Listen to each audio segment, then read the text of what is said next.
here's a sample essay prompt. Right here, this is not an official prompt. This is a prompt that I basically just made up at random. But, okay, here's a prompt. People's values, even their most deeply held moral beliefs, are not consistent. Changes in the way a situation is presented, even small ones, can drastically affect people's ethical judgment of that situation.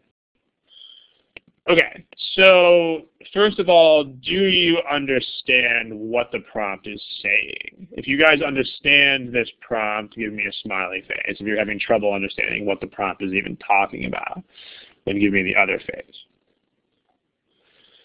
Okay, I'm getting mostly smiley faces, so, okay, I got one or two not so smiley faces. Quick summary. If you have trouble understanding the prompt, I guess let's talk about that first before we do how do I choose a topic. What if I have trouble understanding a prompt?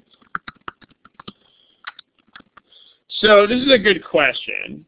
I mean, you know, if you have trouble understanding the prompt in the first place, you're definitely going to have trouble understanding how to write about it.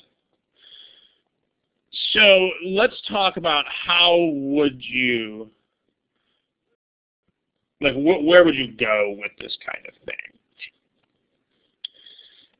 One realization that's important to make when you see the prompt is that if there is more than one sentence, the sentences will usually say very similar things. Okay, for instance, most issue prompts are just one sentence, but some of them are more than one. Normally, we're not supposed to post things from the official guide, but I'll post one sentence from the official guide as fair use here. Here's a prompt from the official guide. This is one of the, in case you guys don't know, Chapter 10 of the official guide gives you about 1 billion different essay prompts. So here's this, like, this is another 2-sentence prompt. The first sentence is formal education should not come to an end when people graduate from college. That's a sentence. Instead, people should frequently enroll in courses throughout their lives. Another sentence. But basically, these are saying the same kind of thing. So basically, they both say that people should keep educating themselves after they leave school. So people should keep taking classes. So same sort of things going on here. So you may not have to understand exactly as much as you think you would. A consequence of this is that if there's more than one sentence, then you may only have to understand one of them. Because usually, as we've said, if there are multiple sentences, more often than not, they say the same thing anyway, or very close to the same thing.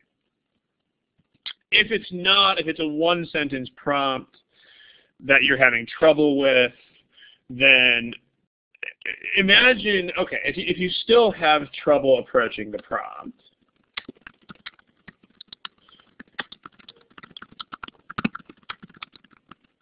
here's the way you would approach it. You would almost approach it like a sentence correction problem. Think like sentence correction. Eliminate modifiers. You know, eliminate modifiers and subordinate clauses.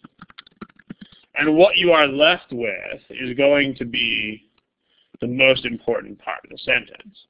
So if you have trouble understanding this prompt, well, that's a modifier. So we can get rid of that temporarily. And then that's a modifier, so we can get rid of that temporarily too. So for those of you who gave me the non-smiley face, this may help you understand what this prompt is talking about. People's values are not consistent. That's probably better. That's probably easier to understand. So once you figure that out, then you can go back to the details. But basically, at the end of the day, this thing says people's values are not consistent. That's what it says. So we're talking about people's values kind of changing at random or something like that. Okay. So smiley face, everybody, if you guys understand the prompt. I mean, a couple of you, Amelia gave a nice summary of the prompt in the text box, but you guys are, okay, smiley face.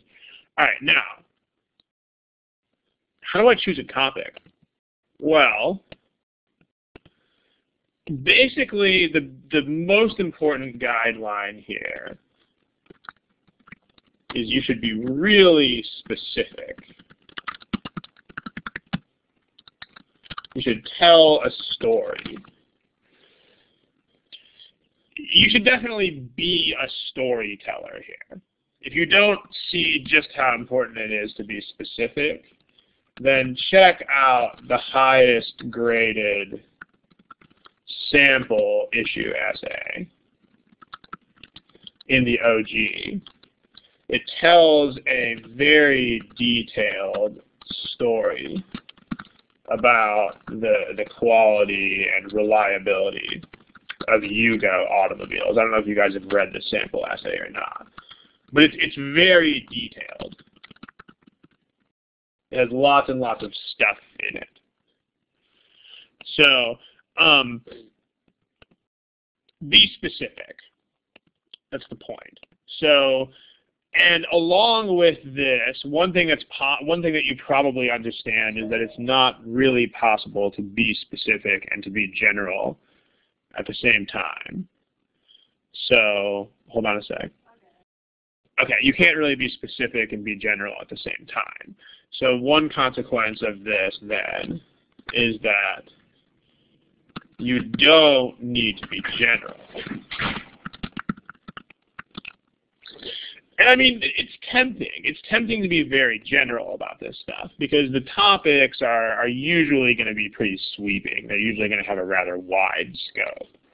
Like this essay topic is pretty much about lots and lots of stuff. It's about, you know, anybody's moral values in any sort of situation type of thing. So don't worry about covering the entire range of topics described by a prompt. Ideally, the fewer examples, the better off you are. Ideally, you want fewer examples and more detail. That's the point. Because this is how people really do treat these kinds of things in normal approaches. It's like case studies. That's the best way to think about it. Smiley face if you guys know what a case study is. Okay, a case study is when you're looking in extreme detail at one or two very particular examples of something. In other words, when you do, I mean, in fact, in business school, there are a lot of case studies. You know, you don't, when you take classes in business school, you don't try to treat the full scope of topics most of the time. You usually just look at exceedingly specific cases. So it's like taking a case study approach to this sort of thing. Fewer examples, more detail. So, okay, we're going to continue this to the next page. All right. Be specific, tell a story. You don't need to be general. And also another thing very important is that you don't need to be formal or scholarly. A lot of people feel pressured into picking topics that have, you know, extreme significance in terms of politics or history or something like that. You don't need to select a topic that is politically or historically important. In fact, it's depending on what the topic is. I mean, if it's appropriate, if it's relevant, then you are perfectly fine talking about, you know, what happened to you this weekend.